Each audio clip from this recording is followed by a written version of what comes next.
The first fine came in an envelope with a little green leaf printed beside the word community. $250. That was what my homeowners association decided my front yard was worth in punishment, because I had removed a dying lawn and replaced it with California native plants during the driest summer Los Angeles County had seen in years. The letter said my landscaping was visually inconsistent with neighborhood standards.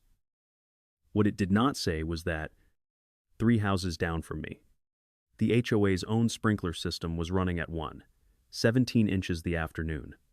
Water was spraying across an empty sidewalk, soaking the curb, and pouring into the storm drain while everybody in our neighborhood was being told to take shorter showers. It also did not say that the same board fining me for weeds was spending more than $18.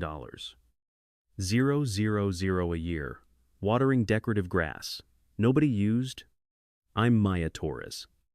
I'm a single mother, a medical billing supervisor, and until all this happened, I was the kind of person who read HOA emails, Sahil, and deleted them. I had lived in Canyon Vista Estates in the San Fernando Valley for 9 years. It was one of those developments built in the late 90s where every front yard was supposed to look nearly identical. Beige stucco, terracotta roofs, small ornamental trees, green lawns trimmed into neat little rectangles like the neighborhood had been stamped out by one very determined cookie cutter. For a long time, I went along with it. Then the drought got worse.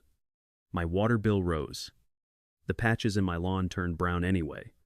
My daughter Elena started asking why we were wasting water on grass nobody even walked on. And after I watched the city issue one more warning about outdoor watering, I made a simple decision. I was going to build a front yard that made sense for Southern California. The HOA thought it looked like a problem. Anna thought it looked like evidence. And by the time she was done, the board that called my garden an eyesore had to explain why they were wasting enough water to fill a backyard pool every few weeks. I had not always hated my lawn. When I bought the house, I liked the way it looked in the listing photos. The grass was green. The roses along the walkway were blooming. There was a young queen palm near the driveway that made the place feel a little more cheerful than the houses around it. But the lawn was expensive from the beginning. Every summer, the heat came down hard on our block. The grass turned brittle around the edges. The sprinkler timer ran before dawn 3 days a week. And even then, there were brown spots everywhere. I paid for fertilizer. I paid for reseeding. I paid for someone to check the irrigation system twice because roots had cracked a line under the side yard. And every year, it felt like I was spending money to maintain something nature clearly did not want there. When Elena turned 10, her school did a project about local ecosystems. She came home with a packet full of drawings of monarch butterflies, native bees, coastal sage, California poppies, and hummingbirds. She pointed at our front lawn and said, "Mom, what animals live in this?"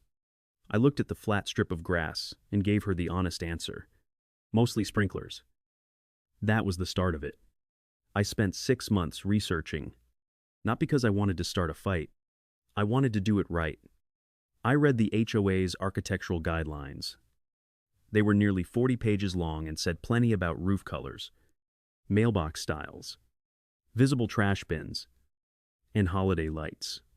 But when it came to landscaping, the rule was vague. It said yards had to be neat, attractive, and consistent with the visual character of the community. Nothing about a lawn being mandatory. Nothing saying I could not use native plants. Nothing saying I had to keep watering grass through a drought. So I made a plan. I hired a small local landscaping company owned by a woman named Teresa Vaughn. She walked the property with me and designed a yard that would use a fraction of the water my lawn needed. We kept a clean flagstone path from the sidewalk to the front door. We added decomposed granite and soft gold tones. Along the path, Teresa planted Cleveland sage, yarrow, California fuchsia, buckwheat, pink moly grass, and clusters of bright orange monkey flower. Near the porch, Elena picked 2 manzanitas because she liked their twisting red branches. We installed drip irrigation, not a single spray head.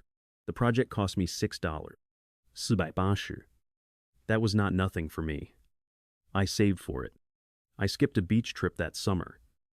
I picked up extra work on weekends, but I saw it as an investment, lower bills, les maintenance, a yard that belonged in California instead of a postcard from somewhere with rain.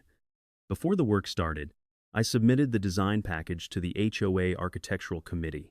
I included the plan, plant list, irrigation details, contractor license, deux photos, and a short letter explaining that the landscape was designed for water conservation. 2 weeks later, I got approval. Not verbal approval. Not a casual email. A signed approval letter. It said the committee had reviewed the plan and found it acceptable as submitted. So we did the work. For the first month, people stopped when they walked by. Some of them loved it. An older couple from the next street told me it reminded them of the hills outside Santa Clarita. A woman named Priya took pictures because she was thinking about replacing her own lawn. Even people who did not understand it were polite. Then Diane Mercer came by. Diane was the HOA president. She had been on the board for 4 years and acted like Canyon Vista Estates was her personal showroom. She wore crisp white tennis skirts, drove a black luxury SUV, and had somehow convinced herself that every decision about every house on the block needed her approval. Her front lawn was flawless. It was also watered so aggressively that the sidewalk beside her house was often wet before sunrise. She stood at the edge of my walkway with her arms crossed and looked over the new plants. "This is temporary, right?" she asked. I was kneeling beside the manzanita, pulling a little tag that had come loose from the nursery. "No," I said. "This is the finished design." She looked at the golden gravel, the sage, the flowering plants, and then at me. "It reads unfinished. It's drought-tolerant landscaping. It reads unfinished," she repeated. I stood up slowly. The architectural committee approved it. Diane smiled the way some people do when they have decided rules only apply to other people. "The committee may have approved your paperwork," she said, "but the board has a responsibility to protect property values." Then she walked away. That should have been the end of it. Instead, 3 days later, I found a yellow notice taped to my mailbox. Landscape violation. The notice said my yard contained unapproved sparse vegetation, exposed soil conditions, and non-conforming ground cover. It gave me 10 days to restore traditional turf coverage or submit a revised landscaping plan. I read it twice in my kitchen. Then I pulled out the approval letter. The letter and the violation notice were dated less than 6 weeks apart. I sent the property manager a calm email. I attached the approval. I asked if the violation had been issued by mistake. The response came the next morning from Diane herself. "Maya," it said, "the board has reviewed your landscape after installation. The final appearance is not compatible with the established character of Canyon Vista Estates. Approval can be reconsidered when a completed project negatively affects the community." I stared at that sentence for a long time. Approval can be reconsidered. Apparently, in Diane's version of the world, a signed approval was only valid until she decided she did not like how it looked. I replied that I would attend the next board meeting to discuss it. The meeting was held in the small clubhouse beside the community pool. It had folding chairs, a fake ficus tree in the corner, and a framed photo of the original development, groundbreaking from 1998. Diane sat at the center of a long table with the other 4 board members. I brought my approval letter, contractor invoice, plant list, and copies of the HOA guidelines. Elena came with me because she had helped choose the plants. She sat in the back beside my neighbor Priya and held a little notebook in her lap. Diane began with routine business: a cracked pool tile, a request for a new patio awning, a discussion about holiday decorations. Then she said, "We will now address the landscaping violation at Lot 38. That was me. She did not say my name. She said Lot 38. I stood and walked to the microphone. "I believe the violation was issued in error." I said, "The landscaping was approved by the architectural committee. This is the signed letter, dated May 6th. I handed copies to the board. Diane did not even look surprised. "We have reviewed the file," she said. "Then you know it was approved." The committee approved a concept, she replied. What has been installed is visually disruptive. It is exactly what was submitted. Board member Harold Finch, a retired dentist who rarely spoke at meetings, adjusted his glasses. The yard has a lot of gravel, he said. It has decomposed granite. I replied. It is a permeable ground cover used in drought-tolerant landscapes. Diane leaned closer to her microphone. This is not about technical terms, Maya. It is about standards. I felt heat rise in my face, but I kept my voice steady. What standard did I violate? The room got quiet. Diane looked down at a document, then back up. The standard of maintaining a cohesive streetscape. That is not a rule. I said, that is an opinion. Her smile disappeared. You are welcome to submit an appeal. I'm appealing now. No, she said. You are addressing the board. An appeal requires a formal hearing. That is what I requested. Diane folded her hands. Then submit the form and the $150 administrative fee. For a moment, I honestly thought I had heard her wrong. You fined me over a yard you approved, I said, and I have to pay $150 to ask you to look at the approval? That is the process. I looked at the other board members. None of them met my eyes. That night, Elena asked if we were going to have to tear up the garden. I told her no, but I did not know if that was true. 10 days passed. I submitted the appeal form and paid the fee because I did not want them claiming I had missed a deadline. Then I received another letter. The board had denied my appeal. They gave me 30 days to install a minimum of 60% living turf coverage in the front yard. If I did not, they would fine me $250 per month until the violation was corrected. At the bottom of the letter, in bold tube, was one sentence. Failure to comply may result in additional enforcement action. That was when I called Anna. I had met Anna Flores the year before at a neighborhood event. She was not a lawyer, and she never pretended to be one. She worked as a community advocate and document researcher. People called her when something felt wrong, but nobody knew where to begin.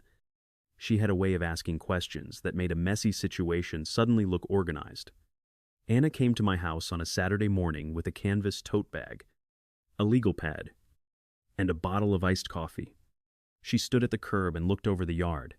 The sage had started blooming purple. A hummingbird darted between the monkey flowers.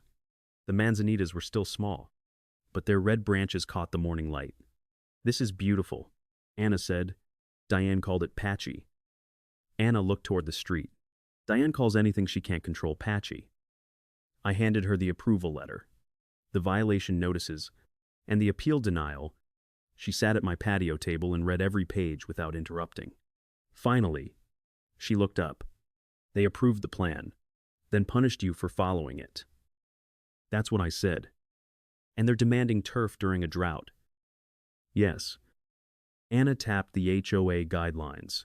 Did they identify a specific landscape rule? No. Did they say the plants were dead? Invasive? Unsafe? Or improperly maintained? No. Did they give you a hearing before they started threatening fines? They let me talk for about 4 minutes. Anna nodded slowly. Okay. We have a process problem. But process is only half the story. What's the other half? She looked toward the clubhouse lawn across the street. The grass around the pool was bright green, almost unnaturally green. At the edge of the lawn, I could see the sprinkler heads buried in the mulch. The other half, Anna said, is whether the people telling you to waste water have been wasting even more themselves. I did not understand what she meant at first. Then she asked, have you ever seen the common area sprinklers running during the day? I laughed once, without humor, almost every week. Have you ever photographed it? No. Then we start there. Anna did not tell me to confront Diane. She did not tell me to post anything online. She told me to document. For 3 weeks, we documented everything. I photographed the clubhouse sprinklers at 12:42 p.m. on a Tuesday. The water hit the sidewalk, then ran down the gutter toward a storm drain. Anna photographed the entrance monument at 2:08 p.m. On Thursday, two sprinkler heads sprayed directly into a hedge. One of them had been turned so far sideways that it watered the association's brick sign. Priya took pictures of the grass strip along the east wall. It was being watered in the rain. Another neighbor, Mark, recorded a short video of the irrigation system running long after sunset. The water pooled at the curb, then overflowed into the street. Anna told every person helping us the same thing. Do not trespass. Do not touch anything. Do not argue with anyone. We are only recording what is visible from public areas or your own property. Then she filed a records request with the HOA. Under California's Homeowner Association, records rules, members had the right to inspect certain association documents. Anna requested the landscape maintenance contracts, irrigation repair invoices, annual water bills for common areas, board minutes relating to water use, and all communications concerning the enforcement of my landscaping violation. The property manager replied within a week. Some records were provided, some were not. And what they did provide was enough to make Anna sit very still at my kitchen table. The HOA's water bills for the previous year totaled $18,744 for common landscaping alone. That did not include the pool, bathrooms, or clubhouse kitchen. It was just irrigation. The association had paid more than $560 a month to water grass strips, entrance medians, a decorative lawn beside the pool, and little green patches between sidewalks that nobody had ever used. But that was not the part that caught Anna's attention. The bills showed sharp spikes every summer. In July, the HOA used nearly 310,000 gallons. In August, it used more than 342,000 gallons. And in September, during a period when local conservation messaging was everywhere, the usage barely dropped. Anna placed the bills side by side. Look at this, she said. What am I looking at? Your board is treating grass like an amenity, she said, but it is costing every homeowner money. I thought about the monthly dues that had risen twice since I moved in. What does that have to do with my fine? It has everything to do with your fine if they are enforcing landscaping rules that push homeowners toward high water use while refusing to fix their own waste. That sounded logical, but Anna was careful. Waste is not automatically fraud, she said. Bad irrigation can come from neglect, incompetence, outdated equipment, or a contractor who doesn't care. We don't accuse them of anything we can't prove. We show the facts, and we make them answer. So that was what we did. Anna pulled local water conservation materials and county landscape guidance. She found information about drought-tolerant planting, irrigation efficiency, and rules that discouraged associations from unreasonably preventing homeowners from using low-water landscaping. She also found something important in the HOA's own documents. 2 years earlier, the board had approved a water-conscious community initiative. It sounded impressive. The minutes said the board would explore efficient irrigation, review landscaping costs, and encourage drought-resilient improvements. Diane had voted for it. The board had never followed through. No irrigation audit, no repair plan, no conversion of high-water common areas, no update to the landscaping rules. Just a resolution full of nice words, followed by another summer of sprinklers spraying sidewalks. Anna looked at the board minutes and said, they knew this was an issue. They put it in writing. Then they chose to fine you instead of fixing their own system. The next board meeting was packed, not because I had told everyone what we found. I had not. Anna told me to let the records speak first. But word travels quickly in a neighborhood where everyone is paying the same HOA dues. Diane began the meeting with her usual polished tone. Then she called my case. Miss Torres has been notified that her landscape remains non-compliant, Diane said. The board will now consider the next phase of enforcement. I stood. This time, Yehedabitna. Anna sat beside me in the front row. Priya and Mark were behind us. Elena was at home with my sister because I did not want her to see adults talk down to her mother again. I would like to submit documents before the board acts, I said. Diane's expression tightened. You may speak during homeowner forum. This concerns an enforcement action against my property, I replied. I am asking the board to consider the evidence before making a decision. After a pause, Harold Finch said, Let her submit it. Diane looked at him. Then she said, Fine. 5 minutes. I put the approval letter on the table first. This is the signed architectural approval for my landscape, I said. The installed design matches the approved plan. Then I placed the HOA guidelines beside it.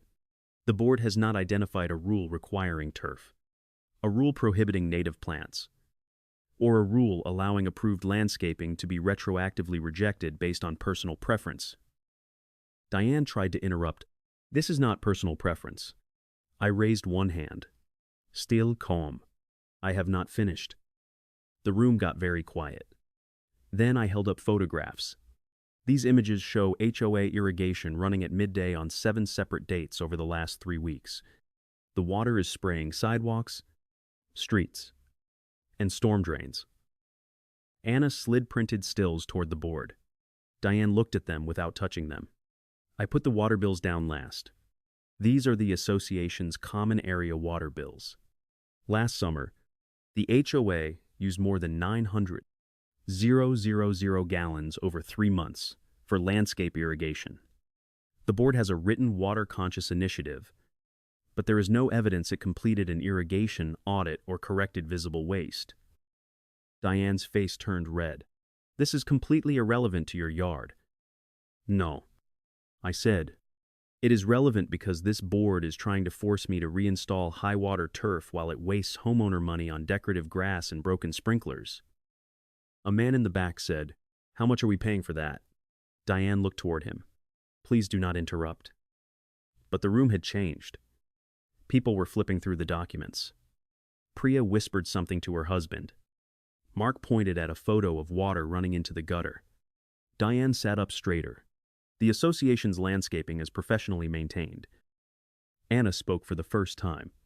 Then the association should have no trouble producing the maintenance reports, irrigation inspection reports, and repair work orders that explain the repeated runoff. Diane looked directly at her. And you are? Ana Flores. Ms. Torres asked me to help organize public records and correspondence. This board does not answer to outside activists. Anna did not smile. No. But it does answer to its members. That was the line that broke Diane's control of the room. The property manager, who had been sitting near the wall with a laptop, looked nervous. One of the board members, a quiet man named Devin Shaw, asked if the irrigation contractor had been contacted about the pictures. Diane said it was being handled. Then Harold asked when it had been handled. Diane did not answer. The meeting ended without a vote on my fine. Diane called it a continuance for additional review. Anna called it the first time the board had realized this was no longer just about my front yard. The next morning, I got an email from Diane. It said the board was suspending my enforcement action temporarily while it reviewed the matter. There was no apology, no acknowledgement that I had been right, just the word temporarily. Anna read the email and said, Good. Now, we give them a chance to do the right thing. What does that mean? It means we send a written request. Clear. Professional. Specific. They can rescind the violation, remove the fine threat, confirm that drought-tolerant landscaping is allowed, and disclose a plan to inspect the irrigation system. And if they don't, then we make sure every homeowner sees the numbers before the next election. That was the one opportunity we gave them. Anna helped me draft the letter. It was not angry. It did not accuse anyone of theft or corruption. It simply listed the facts. My garden had been approved. The board had not cited a valid rule requiring turf. The association was facing major common area irrigation costs and visible waste. The board should suspend all landscaping fines related to water-saving designs until the rules were reviewed. The board should commission an irrigation audit, publish the results, and create a transparent plan for repairs and water reduction. We gave them 14 days to respond, Diane responded in 4. Her email was shorter than I expected. The board rejects the characterization that Canyon Vista Estates is engaged in water waste. The association's landscaping is maintained according to professional standards. Homeowners are expected to preserve the established visual quality of the community.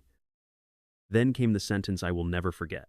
Individual environmental preferences cannot override the community's right to look successful. I read it aloud to Anna. She set her coffee down. Save that, she said. Why? Because she just admitted this isn't about maintenance. It is about appearances. And that makes the board's position even harder to defend. The board reinstated the fine threat the following week, $250 per month. I was told the first charge would appear on my account if I did not submit a lawn restoration plan by the end of the month. That was when I got scared. Not because I thought my garden was wrong, because I knew what HOA debt could do when it snowballed. Law to face, collection notices, attorney letters, the feeling that your own home could become a place where every envelope made your stomach drop. I was not trying to win some internet argument. I was trying to protect my house. Anna saw that.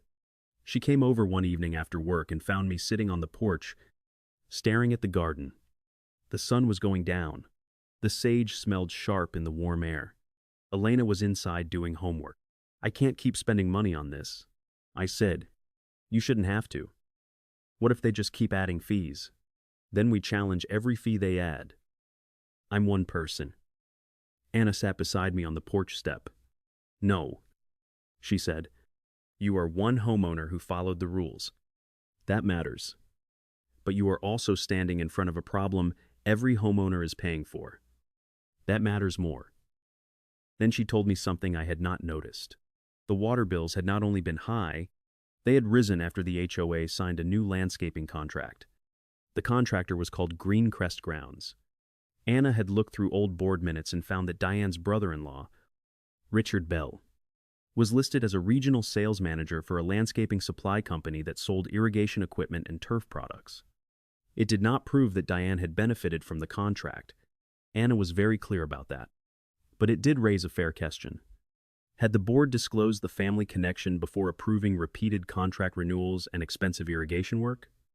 The records we had received did not include any conflict of interest disclosure. Anna did not make a public accusation. Instead, she requested the disclosure records. The property manager replied that no formal conflict disclosure could be located. That did not mean one did not exist. It meant the HOA could not produce it. By then, residents had started talking. A couple on my street told me their dues had increased by nearly $40 a month over 2 years. A retiree named Mr. Salazar said he had complained about broken sprinklers near the entrance for months. Another homeowner said she had been denied permission to replace her front lawn with drought-tolerant ground cover because the board told her brown landscaping lowers resale value. People had been dealing with the same mindset one by one. Nobody had realized it was a pattern. Anna helped us create a simple homeowner information packet. No insults. No dramatic claims. Just records. Dates. Photographs. And questions. How much is the HOA paying for irrigation? How many water-saving landscape requests have been denied?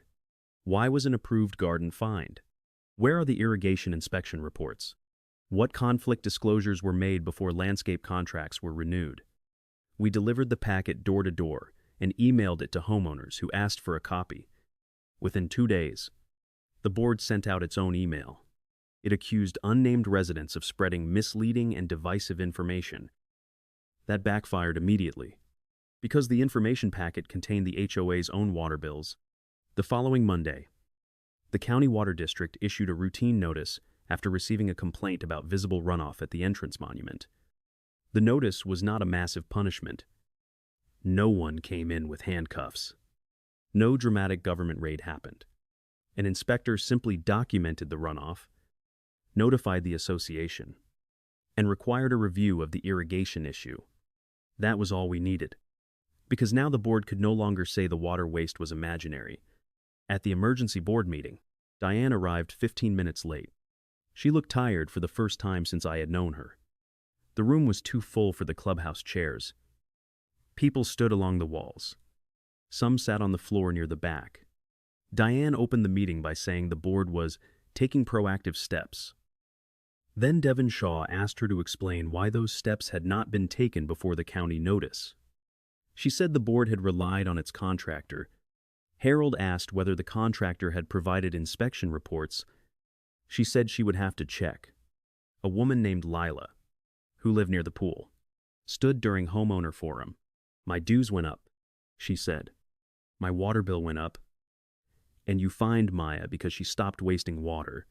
How exactly is that protecting this community? The room applauded. Diane tried to restore order. Then Mr. Salazar stood. I have lived here since 2001. He said, I have reported that broken sprinkler by the east wall 6 times. I was told it would be fixed. It was never fixed. But you had time to inspect someone's flowers? More applause. Diane looked at the property manager. The property manager looked down. Then Anna stood, holding a folder. She spoke calmly. Mies, Mercer, this is not a request for anyone to be embarrassed. It is a request for the board to correct its policies. Ms. Torres followed an approved plan designed to reduce water use. The board's enforcement action appears inconsistent with both its own approval and its stated conservation goals. The association's water data and the documented runoff show that the current landscape policy is costing the community money. Diane's voice hardened. You keep framing this as some kind of moral issue. Anna nodded once. No, I'm framing it as a governance issue. That was the moment I knew we had crossed a line the board could not uncross. Diane could call my garden ugly. She could call Anna an outsider. She could call residents divisive, but she could not make the water bills disappear. She could not make the videos disappear. And she could not explain why the board was demanding turf from homeowners while spending thousands to water decorative grass badly. The board voted that night to suspend all fines related to drought-tolerant landscaping pending a full policy review. Diane voted no. The vote was 4-1. I should have felt relieved. Instead, I felt something quieter. For the first time in months, I felt like I could breathe. But Anna was not done. Suspending the fine is good, she told me afterward. But a suspension is not a correction. We still need the written rescission. We still need the rule change. And homeowners need to know exactly where their dues are going. Over the next 6 weeks, Canyon Vista Estates changed in ways I never expected. The HOA hired an independent irrigation auditor, not Greencrest Grounds, an actual outside specialist. The audit found 31 defective sprinkler heads, 4 leaking valves, 3 irrigation zones programmed for midday watering, and 2 areas where runoff was consistently reaching the storm drain. The estimated annual water loss was more than 280,000 gallons. When the report was presented, nobody in the room spoke for almost a full minute. 280,000 gallons. That was water the board had been paying for while telling me my drought-tolerant garden was a threat to property values. The auditor also found that much of the association's turf could be replaced with low-water planting without affecting access, safety, or visibility. The total projected savings after repairs and landscaping changes was between $7,000 and $9,000. $500 a year. Not enough to make anyone rich. Enough to stop wasting money. Enough to keep dues from rising again. Enough to show that my little front garden had never been the problem. The board's landscape committee was dissolved and rebuilt, with homeowner volunteers. Priya joined. So did Mr. Salazar. I did too, though I almost said no because I was tired. Anna looked at me and said, if reasonable people always walk away after the fight, the unreasonable people keep the chairs. So I took a chair. The new committee drafted rules that were actually clear. Homeowners could use drought-tolerant and native landscaping. They could use mulch, permeable ground cover, and drip irrigation. They had to maintain plants, control weights, keep paths safe, and submit a basic design plan. But nobody could be forced to install thirsty turf simply because the board preferred a certain look. The revised rules also said that once a plan was approved and installed according to that plan, the board could not revoke approval without a documented violation of a written standard. That sentence mattered to me more than I can explain. It was not fancy. It was not dramatic. It was protection. The HOA rescinded my violation in writing.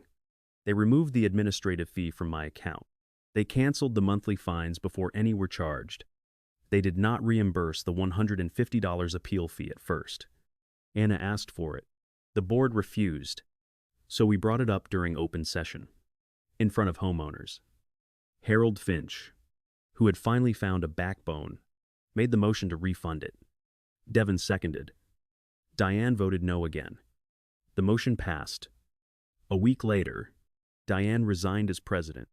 She did not make a speech. She did not apologize publicly. Her resignation email said she was stepping down to focus on personal priorities. Maybe that was true. Maybe she was tired of being questioned. Maybe she finally understood that being in charge of a neighborhood did not mean owning every decision people made on their own property. Greencrest Grounds was not accused of any crime. The HOA simply chose not to renew its contract after the audit revealed how poorly the irrigation had been maintained. The new contractor repaired the leaks, replaced damaged heads, adjusted watering schedules, and converted several unused lawn strips into drought-tolerant beds. And then something happened that made me laugh. The board asked if it could use my front yard as a demonstration site. At first, I thought it was a joke. It was not. They wanted Teresa, the landscaper who designed my garden, to explain the plant choices at a homeowner workshop. They wanted people to see that a native garden could be clean, colorful, intentionnel, and beautiful without looking like a dried-out patch of dirt. Teresa agreed. On the morning of the workshop, 27 people showed up. Some came because they wanted to save money. Some came because they were worried about drought restrictions. Some came because they had secretly liked my yard all along but had been afraid the HOA would come after them too. Elena stood beside the manzanita and explained to a little boy why the hummingbirds liked the flowers. She was so serious about it that everyone listened. By the end of the day, 6 homeowners had asked Teresa for estimates. 3 months later, Priya replaced the lawn beside her driveway with native grasses and flowering plants. Mr. Salazar changed the strip along his sidewalk to drip irrigation and yarrow. Lila planted sage and lavender around her porch. Canyon Vista Estates did not become wild or messy. It became smarter. The streets still looked cared for. The homes still looked valuable. The sidewalks were still clean. But the neighborhood started looking less like it was fighting the climate and more like it belonged to the place where it had been built. My water bill dropped by almost $48 a month during the hottest part of the year. The HOA's common area bill dropped too. And the garden Diane once called unfinished became the one people paused to photograph when they walked by. A year after the first violation notice, I found a monarch butterfly resting on the orange monkey flowers near my porch. Elena was leaving for school. She stopped beside me and smiled. "Mom," she said, "that's something living in our yard." I looked down the street toward the clubhouse. The lawn there was smaller now. The broken sprinklers were gone. The sidewalk was dry. For a long time, I thought this fight was about whether I got to keep my garden. But it was really about something bigger. It was about whether an HOA could punish a homeowner for making a responsible choice while hiding behind vague standards and ignoring its own waste. They wanted me to spend more money, use more water, and restore a lawn that never made sense in the first place. Instead, Anna helped me show everyone where the real waste was. I did not win because I shouted louder than Diane. I won because records do not get intimidated. Water bills do not care who sits at the head of the board table. And a garden is only weeds when the wrong person is looking at it. If your HOA told you to keep a thirsty lawn during a drought, would you comply? Fight the rule? Or try to change it from inside the community? Some people might say a uniform neighborhood needs uniform landscaping. Others would say wasting water just to preserve appearances is the real violation. Where would you draw the line? Leave your take below. I read more of these than you might think. This video is a dramatized storytelling narrative based on real-life themes and HOA regulations.